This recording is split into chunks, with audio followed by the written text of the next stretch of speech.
दोस्तों, आज की गौतम बुद्ध कहानी के माध्यम से हम आपको बताएंगे कि बुद्ध के नज़रिए से हमारे जीवन का मूल्य क्या है। हम में से बहुत से लोग अपनी ज़िंदगी की कीमत नहीं समझते और ऐसी चीज़ों में अपनी ज़िंदगी बर्बाद कर देते हैं जिससे हमें ही नुकसान होता है। कुछ लोग शराब के पीछे, कुछ लड़कियों के पीछे और कुछ पैसों के पीछे अपना पूरा जीवन बर्बाद कर देते हैं। आज की बुद्ध कथा के माध्यम से आपको पता चलेगा कि हमारा जीवन कितना अनमोल है और हमें अपना यह अनमोल जीवन कैसे जीना चाहिए। एक समय की बात है, गौतम बुद्ध अपने शिष्यों को जीवन से जुड़ी अच्छी और बुरी बातों का ज्ञान दे रहे थे। सभी शिष्य बड़े ध्यान से उनकी बात सुन रहे थे। उन सभी में एक शिष्य ऐसा भी था जिसे प्रश्न पूछने की आदत थी। वह उठकर गौतम बुद्ध के पास गया और उनसे बोला, आप हमें जीवन के बारे में जो कुछ भी सिखा रहे हैं उसका क्या फ़ायदा, क्योंकि हम में से कई बच्चे तो ये भी नहीं जानते कि हमारे जीवन का मूल्य क्या है और यह जीवन कितना कीमती है हमारे लिए है। पहले कृपया हमें बताएं कि इस जीवन का मूल्य क्या है। बुद्ध ने अपने शिष्य की बात सुनकर अपने कमरे में जाकर पत्थर का एक चमकता हुआ टुकड़ा ले आया।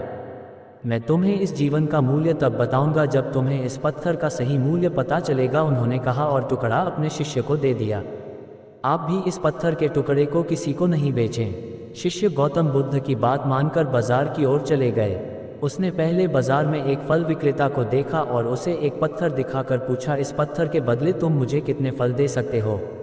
फल विक्रेता ने कहा, यह पत्थर कोई खास नहीं है, लेकिन फिर भी मैं तुम्हें इसके बदले में 10 केले दे सकता हूँ। वह शिष्य उस पत्थर को लेकर आगे बढ़ गया। तभी उनकी मुलाकात एक सब्जी बेचने वाले से हुई। शिष्य ने सब्जी विक्रेता से पत्थर की कीमत पूछी। इस पत्थर की कीमत के बदले मैं तुम्हें अधिक से अधिक सब्जियों से भरा एक थैला दे सकता हूँ। सब्जी विक्रेता ने पत्थर को ध्यान से देखा। उस पत्थर को लेकर शिष्य एक सोने के व्यापारी के पास गया। पत्थर के उस टुकड़े की चमक देखते ही सुनार ने उसकी कीमत 100 सोने के सिक्के लगा दी। जब शिष्य ने टुकड़ा बेचने से इनकार कर दिया तो सुनार बदले में 200 सोने के सिक्के देने पर सहमत हो गया, लेकिन शिष्य ने वह पत्थर नहीं बेचा। इसके बाद शिष्य एक हीरे के व्यापारी के पास गया और पत्थर का टुकड़ा उसके सामने रख दिया।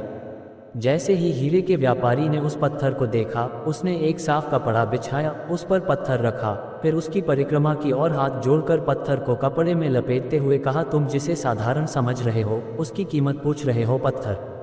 दरअसल यह एक बहुमूल्य माणिक है। ऐसा माणिक हर किसी को नहीं मिलता। अगर मैं अपना सब कुछ बेच भी दूं तो भी मैं उसकी कीमत नहीं चुका सकता। उस व्यापारी की बातें सुनकर शिष्य आश्चर्यचकित रह गया। वह भागता हुआ सीधा बुद्ध के पास आया और बाजार में जो कुछ भी हुआ उसे बताया। उसकी आश्चर्यचकित बातें सुनकर गौतम बुद्ध बोले, तुम्हारे प्रश्न का उत्तर इस माणिक के मूल्य में ही छिपा है।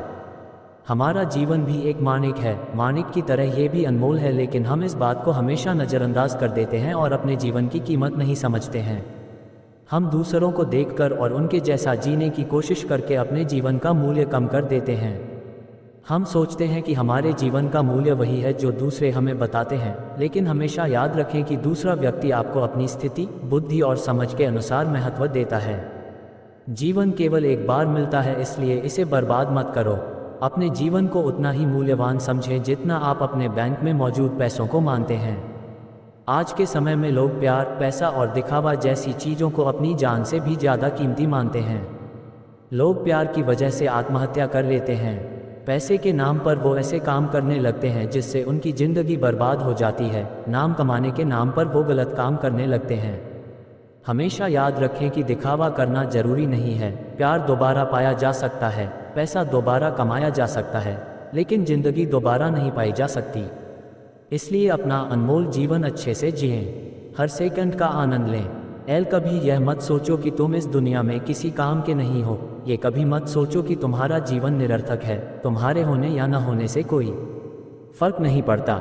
जब भी आपके मन में ऐसे नकारात्मक विचार आएं, तो बस खुद को याद दिलाएं कि जीवन एक रत्न है और यह अमूल्य है।